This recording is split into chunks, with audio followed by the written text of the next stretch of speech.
নির্বাচনের পরদিন থেকে আওয়ামী লীগের কেন্দ্রীয় কার্যালয় সহ সারা দেশের 26টি জেলা ও উপজেলায় দলীয় কার্যালয় খুলে দোয়া মোনাজাত, জাতীয় পতাকা উত্তোলন, ব্যানার টানানো ও স্লোগান দিয়েছে দলটির নেতাকর্মীরা।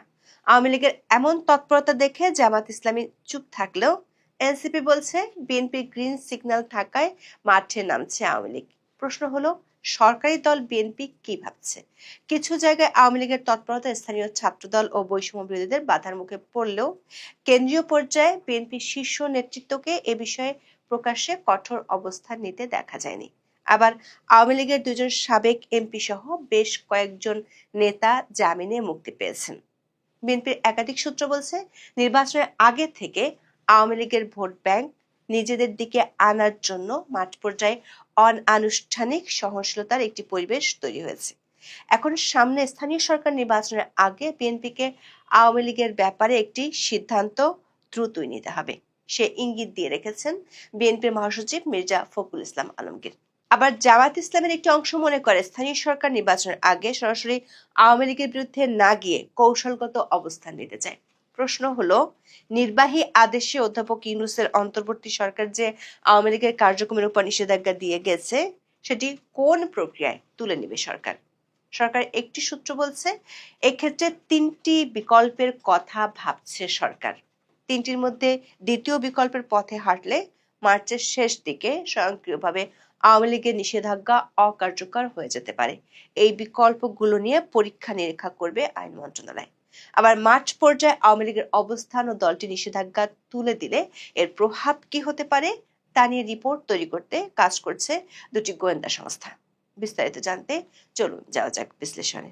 নির্বাচনের পরদিন 13 ফেব্রুয়ারি থেকে রাজধানীর বঙ্গবন্ধু অ্যাভিনিউ আওয়ামী লীগের কেন্দ্রীয় কার্যালয়ে পতাকা উত্তোলন করা হয়। এরপর পটুয়াখালীর দশমিনা, বরগুনার বেতাগী, ঠাকুরগাঁয়ের পীরগঞ্জ, নারায়ণগঞ্জ, শরীয়তপুর, বগুড়া, পঞ্চগড়, হবিগঞ্জ, খুলনা, রাজবাড়ী, ফরিদপুর, চট্টগ্রাম, কুড়িগ্রাম, পাবনা, চাঁপাইনবাবগঞ্জ, নোয়াখালী, সিলেট এবং দিনাজপুরের পার্বতীপুর সহ সারা দেশের বিভিন্ন জেলা ও উপজেলায় দলীয় কার্যালয়ে নেতাকর্মীদের উপস্থিত হতে দেখা গেছে। এসব জেলায় দলটির পরিত্যক্ত কার্যালয়ের তালা ভেঙে ভিতরে প্রবেশ, জাতীয় দলীয় পতাকা উত্তোলন এবং বঙ্গবন্ধু শেখ মুজিবুর রহমান ও শেখ হাসিনার ছবি টানানোর ঘটনা ঘটে। বেশিরভাগ ক্ষেত্রে এসব কর্মসূচি সামাজিক যোগাযোগ মাধ্যমে ছড়িয়ে পড়ে। সবশেষ ধানমন্ডির আওয়ামী লীগের সভাপতির রাজনৈতিক কার্যালয়ের ফটকের সামনে জাতীয় পতাকা ও বঙ্গবন্ধুর ছবি রেখে স্লোগান দিয়েছে কার্যক্রম নিষিদ্ধ যুব মহিলা লীগের একদল নেত্রী। রাজনৈতিক বিশ্লেষকদের মতে, তৃণমূল পর্যায়ে এ ধরনের উপস্থিতি কেবল সাংগঠনিক বার্তা নয়, বরং জাতীয় রাজনীতিতে পুনরায় জায়গা করে নেওয়ার কৌশলগত প্রচেষ্টার অংশ। এই যে বিভিন্ন এলাকায় কার্যক্রম নিষিদ্ধ আওয়ামী লীগের অফিস খোলার চেষ্টা, পতাকা উত্তোলনের বাইরেও আরেকটি বিষয় সবার নজরে আসে। সেটি হলো, দীর্ঘ প্রায় 9 মাস পর জামিন পেয়েছেন বরিশাল সদর আসনের সাবেক সংসদ সদস্য জেবুন্নেসা আফরোজ। একই সঙ্গে জামিন দেওয়া হয়েছে নিষিদ্ধ ছাত্রলীগের বরিশাল মহানগর সাবেক সভাপতি ও সদর উপজেলা পরিষদের সাবেক ভাইস চেয়ারম্যান জসিম উদ্দিন সহ দুজনকে। গ্রেপ্তারের 1.5 বছর পর জামিনে কারামুক্ত হয়েছেন ঠাকুরগাঁও 2 আসনের সাবেক সংসদ সদস্য ও আওয়ামী লীগ নেতা দবিরুল ইসলাম। অনেক জায়গায় আওয়ামী লীগের এই তৎপরতার মুখে স্থানীয় ছাত্রদল বা বিএনপি সমর্থিত নেতাকর্মীদের বাধা, ভাঙচুর বা পুনরায় তালা ঝুলিয়ে দেওয়ার ঘটনা ঘটেছে। তবে কেন্দ্রীয় পর্যায়ে বিএনপির শীর্ষ নেতৃত্বকে এ বিষয়ে প্রকাশ্যে কঠোর অবস্থান নিতে দেখা যায়নি। বিষয়টিকে কার্যক্রম নিষিদ্ধ আওয়ামী লীগের প্রতি নতুন সরকারের নমনীয় মনোভাব বলে মনে করছেন বিশ্লেষকেরা। তাদের মতে, ত্রয়োদশ জাতীয় সংসদ নির্বাচনকে ঘিরে রাজনৈতিক সমীকরণে বড় পরিবর্তন এসেছে। সরকার গঠনের পর বিএনপির একটি অংশ মনে করছে ইসলামী দলগুলোর উত্থান, বিশেষ করে জামাত ইসলামীকে মোকাবেলা করতে হলে আওয়ামী লীগকে পুরোপুরি রাজনৈতিকভাবে মাঠের বাইরে ঠেলে দেওয়া কৌশলগতভাবে সুবিধাজনক নাও হতে পারে। বিশেষ করে জুলাই সনদ ও সংস্কার ইস্যুতে আওয়ামী লীগ ও বিএনপির অবস্থান প্রায় একই বিন্দুতে এসে ঠেকেছে বলে বিশ্লেষকেরা মনে করছেন। বর্তমান সংসদে বিরোধী দলগুলোর সঙ্গে বিএনপির যে টানাপোড়েন তৈরি হয়েছে, তার কেন্দ্রে রয়েছে সংবিধান সংস্কার পরিষদের শপথ না নেওয়া ও জুলাই সনদের বাস্তবায়ন প্রশ্ন। সম্প্রতি মন্ত্রিসভার শপথ অনুষ্ঠান বয়কট করেছে জামাত, এনসিপি সহ কয়েকটি বিরোধী দল। তাদের অভিযোগ, জুলাই সনদের প্রতিশ্রুতি বাস্তবায়নে সরকার আন্তরিক নয়।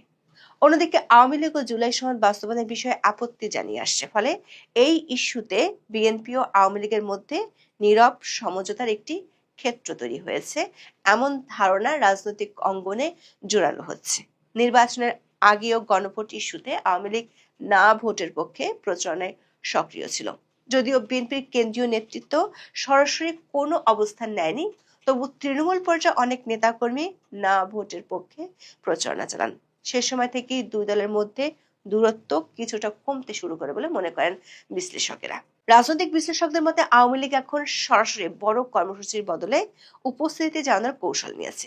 ছোট ছোট প্রতীকী কর্মসূচির মাধ্যমে তারা সংগঠনের অস্তিত্ব টিকিয়ে রাখতে চাইছে। একই সঙ্গে তারা দেখছে বিএনপির প্রতিক্রিয়া কতটা কঠোর বা সহনশীল হয়। এই প্রতিক্রিয়ার উপর নির্ভর করবে ভবিষ্যতের কৌশল। অন্যদিকে বিএনপির একটি অংশ মনে করছে বহুদলীয় গণতন্ত্রে একটি বড় দলকে সম্পূর্ণ নিষ্ক্রিয় রাখা দীর্ঘমেয়াদে রাজনৈতিক অস্থিরতা বাড়াতে পারে এবং এতে তৃতীয় শক্তি লাভবান হতে পারে। বিএনপি চেয়ারম্যান তারেক রহমান নির্বাচনের আগে বার্তা সংস্থা রয়টার্সকে দেওয়া এক সাক্ষাৎকারে বলেছেন, জনগণ চাইলে সাবেক প্রধানমন্ত্রী শেখ হাসিনার সন্তানরা রাজনীতিতে ফিরতে পারেন। এই বক্তব্যকে রাজনৈতিক মহল কেবল ব্যক্তিগত মন্তব্য হিসেবে দেখছে না, বরং এটি একটি বৃহত্তর রাজনৈতিক বার্তা হিসেবেই বিবেচিত হচ্ছে। জাতীয় সংসদ নির্বাচনে বিএনপির নিরঙ্কুশ বিজয়ের পর বিএনপির চেয়ারম্যান তারেক রহমানের সঙ্গে বৈঠকের আগ্রহ প্রকাশ করেন সাবেক প্রধানমন্ত্রী শেখ হাসিনার ছেলে সজীব ওয়াজেদ জয়। ব্রিটিশ সংবাদমাধ্যম আইটিভিকে দেওয়া এক সাক্ষাৎকারে সজীব ওয়াজেদ জয় বলেছিলেন, তিনি সব সময় উন্মুক্ত। তিনি এমন একজন মানুষ যে সব সময় আলোচনায় বিশ্বাস করে, তা যত কঠিনই হোক বা যার সঙ্গেই হোক, এটাই তার কৌশল। বিএনপির বিপুল বিজয়ের পর প্রথম সংবাদ সম্মেলনে আওয়ামী লীগ নিয়ে প্রশ্নের জবাবে তারেক রহমান বলেন, আইনের শাসন নিশ্চিত করার মাধ্যমে সমাধান হবে। সবশেষ গত ৮ই ফেব্রুয়ারি নতুন সরকারের মন্ত্রী হিসেবে প্রথম কর্মদিবসে আওয়ামী লীগের বিষয়ে সরকার অবস্থান কি হবে এমন প্রশ্নের জবাবে স্থানীয় সরকার, পল্লী উন্নয়ন ও সমবায় মন্ত্রী মির্জা ফখরুল ইসলাম আলমগীর বলেন, এটা তারা রাজনৈতিকভাবে পরে জানাবেন। এ নিয়ে সরকারে আলোচনার পরে জানা হবে। নির্বাচন কমিশন সূত্রে জানা গেছে, মেয়াদ উত্তীর্ণ ঢাকা উত্তর ও ঢাকা দক্ষিণ এবং চট্টগ্রাম সিটি কর্পোরেশন নির্বাচন আয়োজনের মধ্য দিয়ে স্থানীয় সরকারের নির্বাচন কার্যক্রম শুরু করতে চাইছে ইসি। এ বিষয়ে স্থানীয় সরকার বিভাগ ইতিমধ্যে নির্বাচন কমিশনের কাছে চিঠি পাঠিয়েছে। এই ৩ সিটি কর্পোরেশন নির্বাচন শেষে পর্যায়ক্রমে বাকি ৯ সিটি কর্পোরেশন এবং পাশাপাশি জেলা পরিষদ, পৌরসভা ও উপজেলা পরিষদ নির্বাচন আয়োজন করা হবে। ২০২৪ সালের ৫ই আগস্ট সরকার পতনের পর মেয়র, চেয়ারম্যান ও কাউন্সিলরদের পদত্যাগের প্রেক্ষাপটে অন্তর্বর্তী সরকার ১২টি সিটি কর্পোরেশন, ৩৩০টি পৌরসভা, ৪৯৭ উপজেলা পরিষদ এবং ৬৪টি জেলা পরিষদের জনপ্রতিনিধিদের অপসারণ করে। বর্তমানে ইউনিয়ন পরিষদ ছাড়া এসব স্থানীয় সরকার প্রতিষ্ঠান প্রশাসকের মাধ্যমে পরিচালিত হচ্ছে। তবে আদালতের আদেশে চট্টগ্রাম সিটি কর্পোরেশনের মেয়র হিসেবে দায়িত্ব পালন করছেন শাহাদাত হোসেন। ইসি সূত্র জানায়, অন্তর্বর্তী সরকার দায়িত্ব নেওয়ার পরপরই স্থানীয় সরকার নির্বাচন আয়োজন নিয়ে আলোচনা উঠেছিল।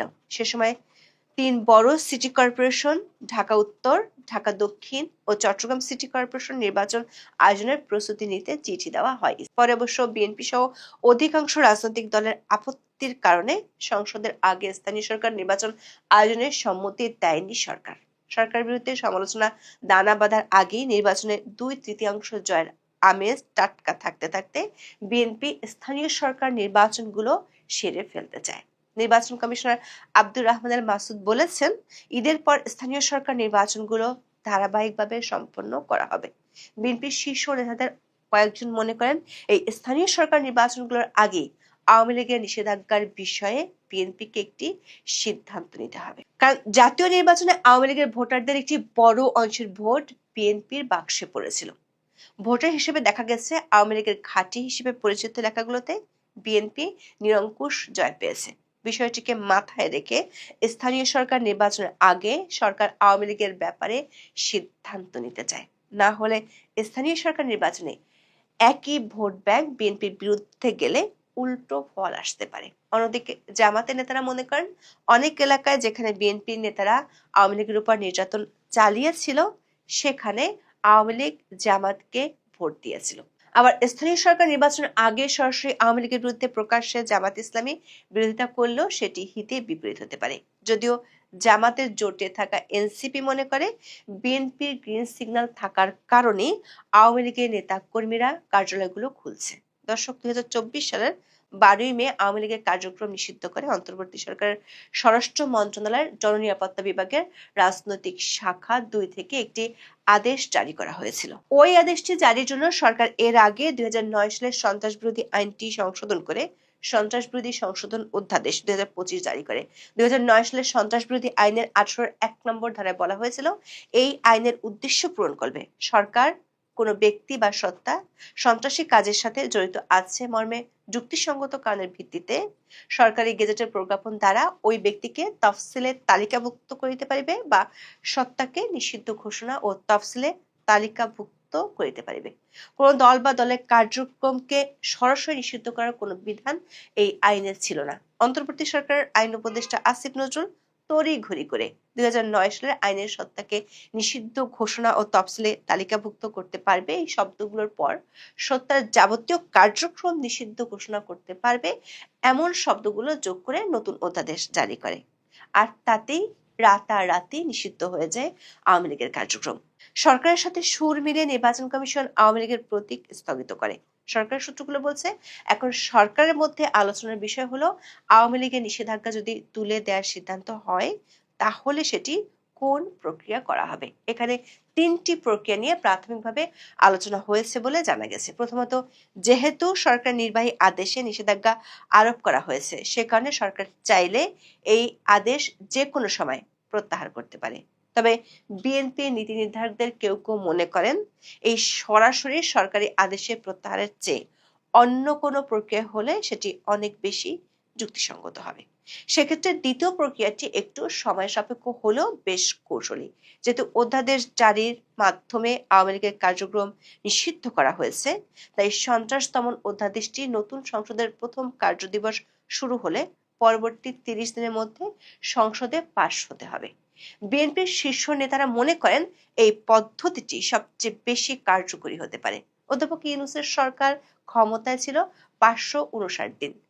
এই কয়দিনে মোট 132টি অধ্যাদেশ জারি করেছে তারা। আইন মন্ত্রণালয়ের হিসাব অনুযায়ী দায়িত্ব নেওয়ার পর অন্তর্বর্তী সরকার 2024 সালে 17টি, 2025 সালে 80টি এবং 2026 সালে 17 ফেব্রুয়ারি আগ পর্যন্ত 35টি অধ্যাদেশ জারি করে। এইসব অধ্যাদেশকে সংবিধান অনুযায়ী আইনে পরিণত করতে হলে বর্তমান সরকারকে দিনে গড়ে 4.5টি করে অধ্যাদেশকে আইনে রূপান্তর করতে হবে, যেটি কোনোভাবেই বাস্তব ভিত্তিক নয়। সংবিধানের 93 অনুচ্ছেদে বলা আছে, অধ্যাদেশ জারি হওয়ার পর সংসদের প্রথম বৈঠকে এসব অধ্যাদেশ উপস্থাপন করতে হবে। রাষ্ট্রপতি জারি করা এসব অধ্যাদেশ জাতীয় সংসদের প্রথম অধিবেশন বসার 30 দিনের মধ্যে আইনে রূপান্তর করতে হবে, না হলে অধ্যাদেশগুলো স্বয়ংক্রিয়ভাবে বাতিল হয়ে যাবে। এমনিতে অন্তর্বর্তী সরকারের সংস্কার প্রক্রিয়া সহ সব কাজের সঙ্গে বিএনপি পূর্ণ একমত ছিল না, ফলে সব অধ্যাদেশ আইনে রূপান্তর হবে কি না এ প্রশ্ন দেখা দিয়েছে। বিএনপি নীতি নির্ধারকদের একটি অংশের মত হলো, সন্ত্রাস দমন আইনের মতো কালো আইনটি সংশোধনী এনে অধ্যাদেশ জারি করেছিল অন্তর্বর্তী সরকার। বিএনপি এমন কালো অধ্যাদেশকে পাশ করে বিতর্কের জন্ম দিতে চায় না। জাতীয় সংসদ সচিবালয়ের সূত্রে জানা গেছে, 26শে ফেব্রুয়ারি ত্রয়োদশ সংসদের প্রথম অধিবেশন শুরু হতে পারে। সেদিন শুরু হলে আগামী 28শে মার্চের মধ্যে অধ্যাদেশগুলোকে আইনে রূপান্তর করতে হবে। এর মধ্যে যেগুলো আইনে পরিণত হবে না সেগুলো স্বয়ংক্রিয়ভাবে বাতিল বা অকার্যকর হয়ে যাবে। ফলে সন্ত্রাস দমন অধ্যাদেশটি যদি স্বয়ংক্রিয়ভাবে বাতিল হয়ে যায় তখন এমনিতেই আওয়ামী লীগের উপর নিষেধাজ্ঞাটি অকার্যকর হয়ে যাবে। তাছাড়া কোনো অধ্যাদেশকে আইনে রূপান্তরের প্রয়োজন হলে তার খসড়া মন্ত্রিসভায় ওঠাতে হবে, কিন্তু অন্তর্বর্তী সরকার হরে দরে এত অধ্যাদেশ করেছে যেগুলো 1 মাসের মধ্যে ভেটিং করা প্রায় দুঃসাধ্য। সংশ্লিষ্টরা বলছেন, আওয়ামী লীগের উপর নিষেধাজ্ঞা তোলার ক্ষেত্রে তৃতীয় প্রক্রিয়াটি হলো উচ্চ আদালতের রায়। যদি কেউ অন্তর্বর্তী সরকার আদেশকে চ্যালেঞ্জ করে রিট করে, সেক্ষেত্রে আদালতের রায়ের প্রেক্ষিতে সিদ্ধান্ত নেওয়া হতে পারে। তবে এক্ষেত্রে আদালত যদি সিদ্ধান্তটি সরকারের উপর ছেড়ে দেয় তাহলে সরকারের জন্য আবারও বিষয়টি নতুন করে জটিলতা তৈরি করতে পারে।